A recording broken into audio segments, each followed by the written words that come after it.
What is up, guys? Sarcasm here, and today I have a pretty good gameplay for you. This is actually a 3-minute G36C MOAB on the map outpost, and I really like the setup that I'm using in this game. This is the G36C with the 2 attachment proficiency, the red dot sight, and the silencer.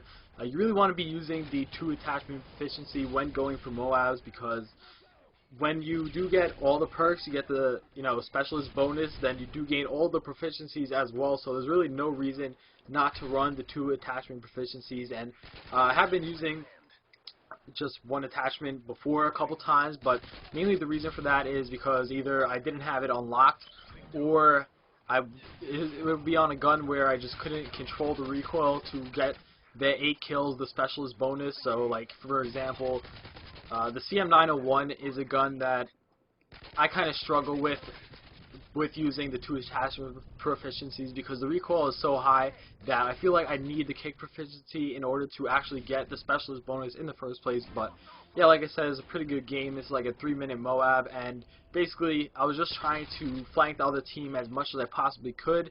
I was trying to stay on the outskirts of the map. I know this is all pretty general talk and pretty basic tips, but that was my general strategy for this game, and it obviously worked out pretty well. So basically what I was doing was, kind of looping around in a circle around the map. Whenever my team would push forward on one side of the map, I would try to go to the opposite, and I kept doing that. And you want to stay away from your teammates, because first of all, your teammates give away your position, because when they shoot, and most of the time they don't have a silencer.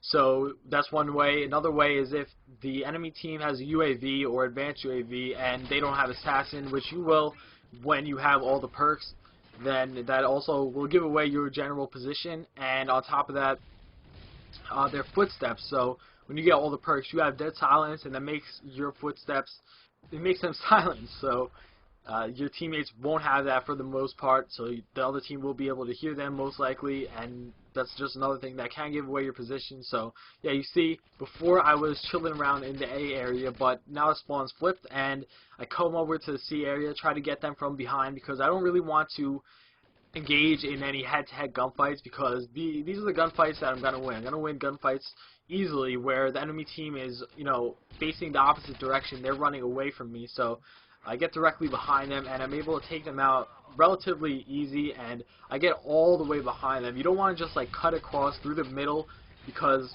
when you do that, that can be effective as a flanking route sometimes, but for the most part, what you're going to be doing is skipping a bunch of enemies. Like, you're just going to be running right past them, and you don't want to do that, because they're definitely going to shoot you in the back, and it's going to bite you in the ass later. But yeah, so you saw I got my MOAB, and I called it in. This was a pretty good MOAB. I think it was like 3 minutes or something like that.